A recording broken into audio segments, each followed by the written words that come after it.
Hi, உங்கள் ride with மிவனி. இன்றைக்கி நம்ம வீடியோவில் ஒரு ஹெல்த்தியான பிரேக்ஃபாஸ்ட் தான் பார்க்க போகிறோம். ஆமாங்க, சம்பா கோதுமையை வச்சு டேஸ்டியாக அதே சமயம் ஹெல்த்தியாக வெண்பொங்கல் தான் ப்ரிப்பேர் பண்ண போகிறோம். ஸோ வாங்க, இதை எப்படி ப்ரிப்பேர் பண்ணுறது, எந்த அளவில் தண்ணி எடுத்துக்கிறது அப்படிங்கிறத பற்றி இந்த வீடியோவில் தெளிவாக பார்க்கலாம்.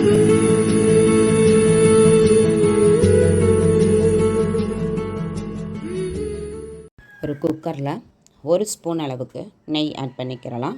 நெய் ஆட் பண்ணிவிட்டு அது நல்லா ஹீட் ஆனதுக்கப்புறமா 3/4 ஸ்பூன் மிளகு, 3/4 ஸ்பூன் சீரகம், கொஞ்சமாக இஞ்சி துண்டு புளிச்சன் கட் பண்ணி வச்சது, பச்சை மிளகா அதே மாதிரி 2 கட் பண்ணி வச்சது, 2 இனுக்கு கருவேப்பிலை, கொஞ்சம் பெருங்காயம், கொஞ்சமாக மஞ்சள் தூள், முந்திரி பருப்பு போட்டு நல்லா நெய்யிலேயே வறுத்து விட்டுக்கறலாம்.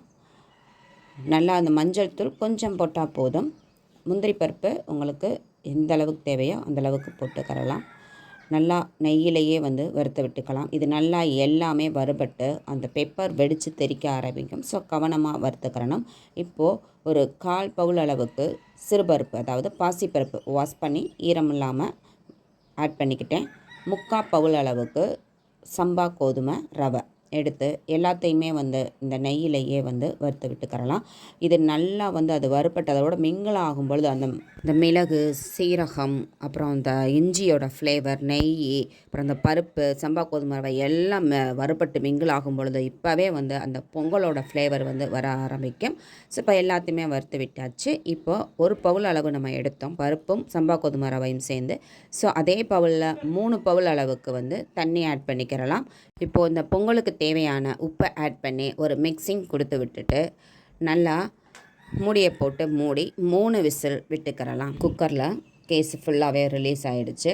இப்போ ஓப்பன் பண்ணி பார்க்கும்பொழுது அந்த ஓப்பன் பண்ணும்போதே அப்படியே ஃப்ளேவர் கமகமாண்டு வரும். ஸோ இப்போ நல்லா ஒரு மிக்ஸ் பண்ணி விட்டுக்கரலாம். பாருங்கள், நல்லா பொழிவாக பொங்கல் தயாராகிருக்கு.